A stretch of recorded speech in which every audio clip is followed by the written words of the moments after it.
Hi, this is Sherry Veronica. This was to be expected, okay? Garendra Alexander Thomas. He was remanded. He's off to the Hotel St. Philip. He spent the night there, and it wasn't his first time. I received it wasn't that old. It was from 2021 when the High Court imposed $35,000 fine on him. He was a self-confessed gunman, and he was out of Redmond's Road, Deacons, St. Michael. He had to pay $10,000 immediately, and the balance had to be paid in months so that he would avoid spending 1,443 days in prison. That was more because he was on remand and he was in prison, and he had to pay that amount so that he would not spend an additional almost 1,500 days at the prison in St. Philip. And he was accused and found guilty of a 9mm semi-automatic pistol and 10 rounds of ammunition. And that happened March 2021.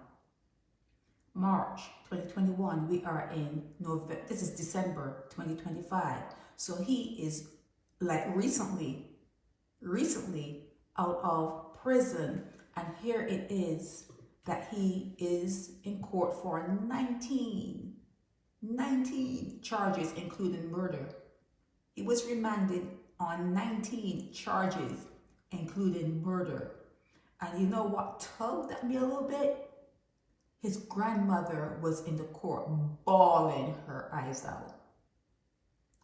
His grandmother. Do you understand betrayal? Do you understand betrayal? It's a betrayal. And even when he was coming out of the court, you saw him looking. You could see him looking, and she's there. I'm going to put it that she's there in the corner. She must be devastated. Do you know what it is to be betrayed, to be feeling unloved by someone that you've poured your energy into, someone you've poured your energy into, and they just turn their back on you and they betray you? Why? Why did he kill? Why is he being accused of killing? Why are there 19 charges against this one person? Why? So, a thing that I do, a thing that I've practiced this in my life. Never ask why. Let's say you figured out that your husband or your boyfriend is lying to you, and you confront that person and you look at them and you ask them why.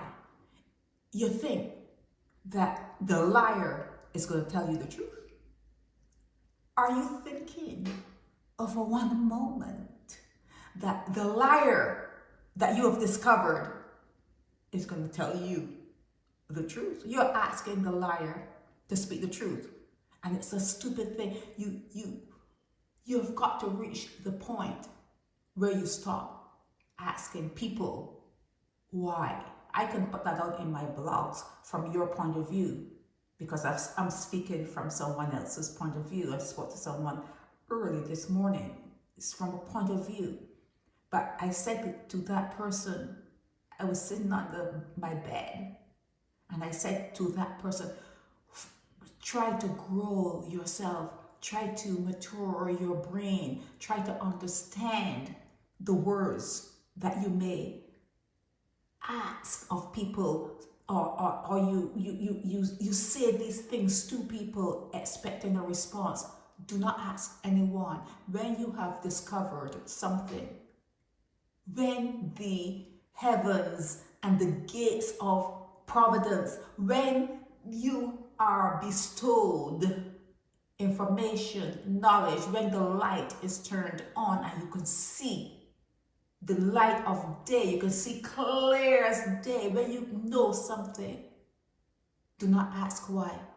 That's an insult. That's an insult to all the angels that came together to enlighten you. Do not ask that person why. Why would you expect someone to do something differently because you're asking why? Why would you expect that person to be honest, to be upstanding, to be, accountable? Why? Don't ask anyone why. Do not ask anyone why. So his grandmother is in court, bawling her eyes out, because he is back in the hotel there in St. Philip, Dodds prison, after she did everything she could to keep him on the straight and narrow. Do you think he would care? No. You are what you are. People are what they are. You cannot live your life hoping that someone is going to change. Okay? You cannot live your life what they're going to change to please you. Have you changed to please them? Because if you changed to please them, when they're out there robbing, you'll be right next to them. When they're out there doing whatever they're doing, you'll be right. If you expect someone to change, they could be expecting you to change. It doesn't work that way. It never has worked that way. Okay? You need to live your life, and you need to learn to live your life alone. You need to learn to live your life alone, doing for yourself, taking care of yourself. You need to live your life as though you're the only one in the world. And sometimes, even when you feel as though there's a time where you have to meet someone, don't linger. I've always said, sometimes you need to meet people where they are. Don't linger. Do not linger, because if you meet someone where they are, they're going to start to think that you're just like them. They're going to think you're just like them. Let them know you decided to perform a kindness. It's a kindness. Let them know that this is just something you're doing, but you're pushing off. You're not like them. You're not like them. I'm not like you. I'm not like you. Okay? And practice not giving to one person too many times. Make it a one-off kind of situation. A one-off kind of situation. Okay? So this is the young guy that she raised. Okay? This is he lost his mother when he was young. I'm talking about this gunman. He lost his mother when he was young, and she raised him, and this is the payment. This is what she got.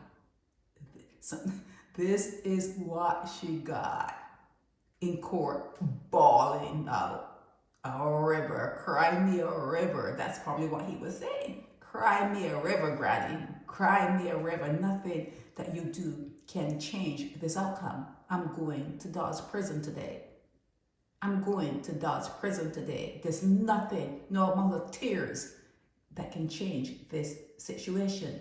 Okay? 19 charges, including murder. 19 charges, including murder. I don't even want to read. I recommend that you just find out what the 19 are. It's like a stain at this point. It's like a stain. Just a stain that so many black males are in your news going off to prison, and you're not seeing others. You're not seeing the others. The others, you're not seeing that. Just black males, like you're birthing them. You're birthing them because you need people in the prison. You're having children because you're saying, well, they need to have inmates in the prison. If not, there won't be any jobs for the prison officers. We have to have inmates. Do you understand how stupid that sounds? Do you understand what I just said? That you are having children because deep inside of you, you think that the prison officers need jobs and they have to have inmates to have a job. And that's what it boils down to. It boils down to that. You are having children for no rhyme and no reason. No rhyme, no reason. And the streets are going to call them. Okay? So this 27-year-old, he has been at it for a while. He's been at it for a while, and he had a 10-year charge before when he was picked up. It was 10 years that that the sentence was 10 years. And now he's back in the same situation. And even worse, when I tell you that people change, but it's for the worse, you doubt me. You doubt me. I'm telling you, they change for the worse. They don't get any better. When people have committed certain crimes, you watch the crimes. You watch what they've done. It does not get any better. They may get better at being not caught. They do get better at not being caught. But they're not better from committing those crimes. They're still the same person. You are what you are. You are at the core of who you are. That is who you are. That is who you are. You're not going to change. You're not going to change. All you can do is work the system that you're covered. You're almost invisible. You become invisible. You work the system to be invisible, but you're still the same person. And if you've committed certain crimes, that's who you are. If you've committed certain crimes, that is you. That's who you are.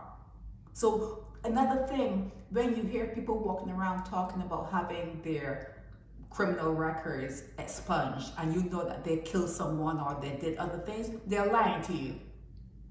I've heard people walking around talking about having their criminal records expunged. They're lying. They're lying to you, okay? They're lying to you. Be careful when people start to open up their mouths and talk. Be careful with all that long talk. Be careful with all, let them show you. Let them show you. Okay, you say this or that. Show me. Become like that. Show me. You're saying this. You're saying that you expunged your records, your criminal records. Show me the paperwork. Show me the paperwork and make sure that what they're showing you is correct. Let them come correct. Okay? Let them come correct. Okay? Because a lot of people pull up like forgeries and that kind of stuff. Let them come correct. And then you call the number or wherever and ask, this person has said and produced this. Is this something that you have in your records? Is this something that would be somewhere where I can go online and check on it? Make sure people come correct, and information is gold. Information is currency. Okay, it's currency. When you have enough information, you probably wouldn't even need money. When it happens on this earth, if it ever happens that there's enough information, you understand how this place is run and how things happen and the secret things are exposed, you won't need money. Information is everything. You will know how to do everything. You will understand. Understanding, it unlocks. It will start to unlock all the things in your brain that you couldn't figure out. It starts to unlock everything. Unlock. Abracadabra is an abracadabra moment. Okay? An abracadabra moment. Everything is unlocked and you understand. And when you understand something, it's a wrap. You can't go back to sleep after that. You cannot not understand after you understand something. Okay? So 27-year-old Garendra Alexander Thomas, he is at the hotel in St. Philip, Dodds prison. He's been there before. It's not unfamiliar to him. His grandmother, however, his Gran, however, is nursing a broken heart. This is Sherry Veronica. Help me spread the word about Naked Departure via social media. Subscribe and share to show support and love for our channels.